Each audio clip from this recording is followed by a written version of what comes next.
Hi there, welcome to Floating in Dreams. This is going to be my eyeshadow palettes revisited for November, even though it's December.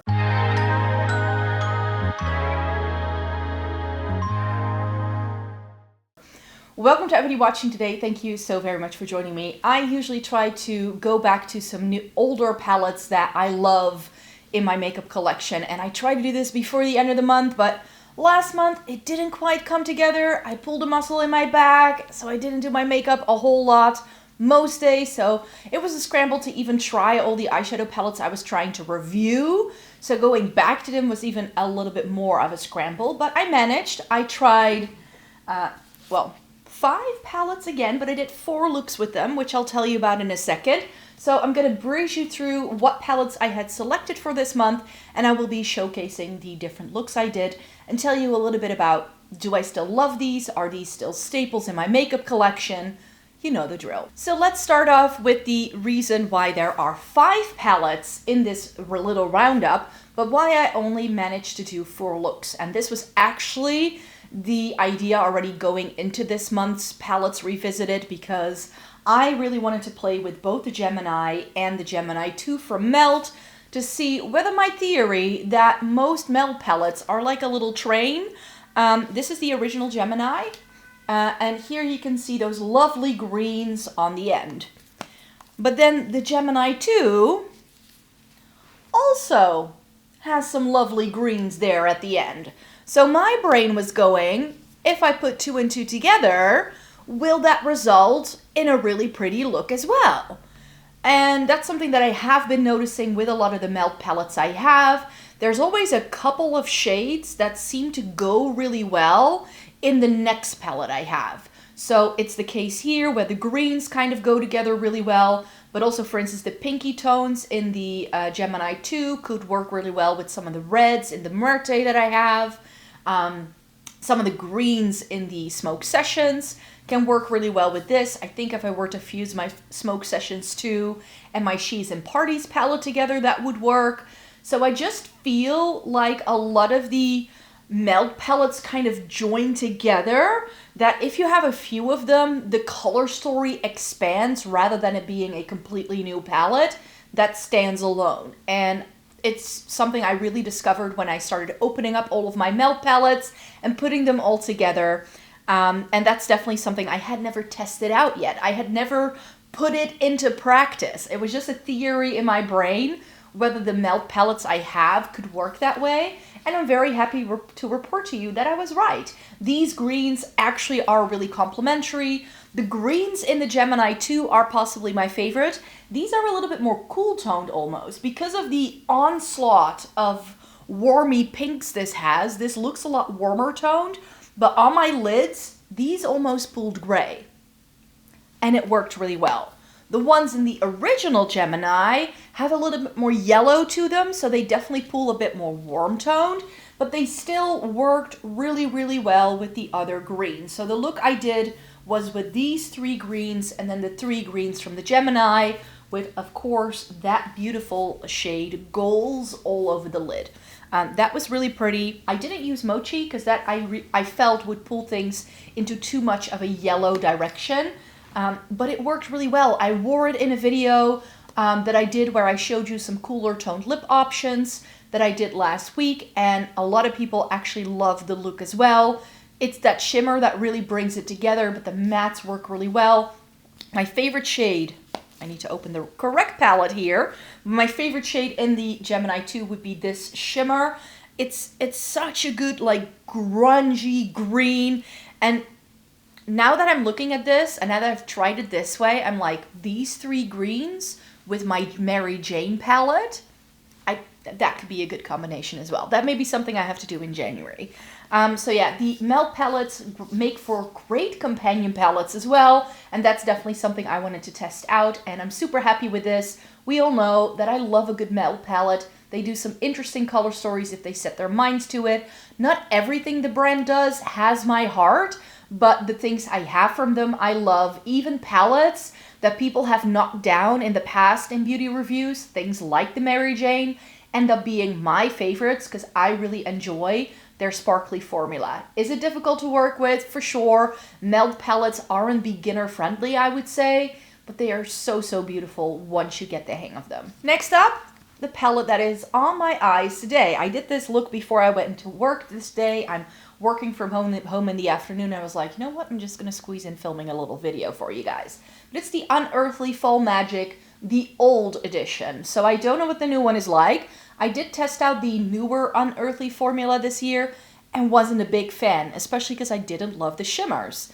But the shimmers in here are lovely. And I don't know why, but I was feeling the pinky purple stuff this time around. Because the other two looks I did with the other two palettes that are still coming up are also pinky purple. I don't know. It's just what I was feeling. It's just, I opened this palette. I was like this morning, this I want in the crease. This I want all over the lid. I popped a little bit of this and this on the lower lash line, and I used this as liner, and that's what came out of this. And it's a really pretty, slightly warm toned, rosy look. And this shimmer has my heart. It's a beautiful purple with a very nice cool toned silvery flash to it. And that's one of the things I've always appreciated about this palette. Yes, it has quite a bit of warmth, but it also has this woodsy vibe, and then it has cool tones. So it kind of bridges the gap and can do almost everything. And then in this lovely fall it's just fall perfection in a palette.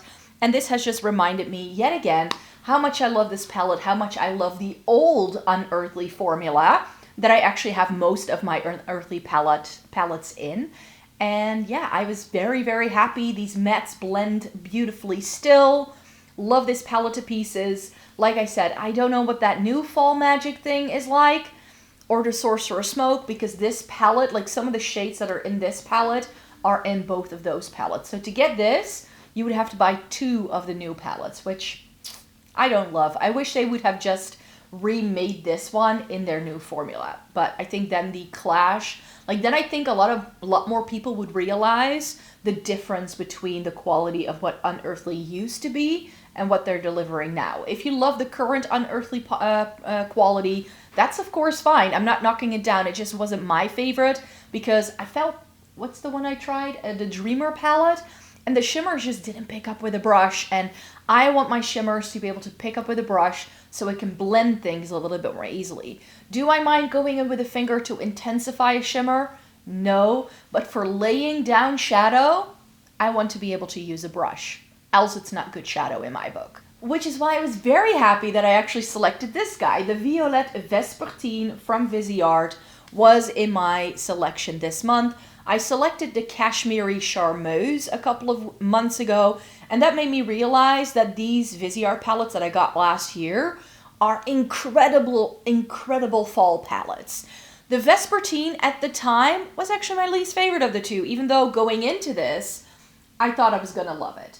And then I was like, nah, it's very mid-toned. It's very mid-toned. But is she beautiful? And is this the Viseart quality that I know I love? For sure. I felt beautiful when I did this look. It was quick, it was easy, it came together like snap, works well with a brush, really, really beautiful shimmers that are still impactful, but they have more of a satiny feel. Viseart just does it yet again. And what did I do? I think what I ended up doing is that I went with this. And then I think I put this one all over the lid, if I remember correctly. And then I just used some more of these plummy tone things in here. I definitely tried to stay away from the obvious cool tone things, because we all know I love my cool tones. But I went in with this, and it was on me when I was using it by itself in the crease. It just pulled a little bit more mauve. So it looks very brown in the pan, I feel, but on the lids it was a lot more sophisticated and pretty than I had expected and that I remembered it being. And the shimmer all over the lid, chef's kiss. It looked beautiful. It stayed put all day. This palette yet again reminded me of how beautiful Viseart shadows are. They're currently doing a load of new things. They came out with the Sirenese, whatever it's called, another of their étendue palettes, which are the 12 pens that looks really pretty, but I can't tell from pictures online whether it's warm toned or cool toned, which is kind of putting me on the fence. And they're coming out with 2 new palettes inspired by some of their Petit Four palettes, I've been told, which I haven't seen images of yet, but now that I've tried this one again, I'm like, that neutral palette they just came out with may just have to go onto my Christmas wish list as like a little Christmas present to myself. But I'm not sure yet whether I want to do that or not. So, but I already have so many Viseart palettes that I don't feel I need another one, which is why I'm sort of on the fence about the other one as well. But yeah, it's just such a solid formula that a part of me is also wouldn't be mad at myself for owning more. You know what I mean? I'm trying to justify that purchase if I ever make it, but so far, this has been a really, really lovely one.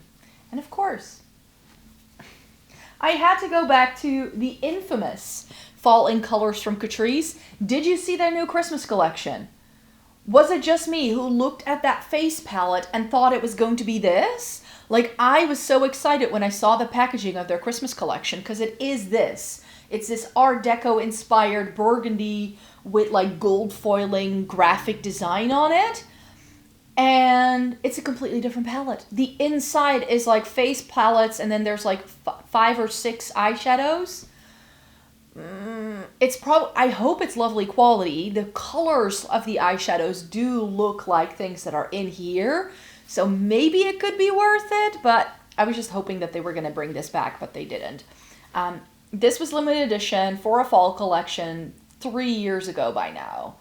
And I still love this thing. Again, I didn't go for the obvious thing. I usually go in with this like silvery taupe thing and then this in the inner corner. Didn't do that this time. I actually put this in the crease, put that all over the lid, and I don't remember what I did. I think I pulled in a little bit of this purple on the lower lash line and as a bit of liner.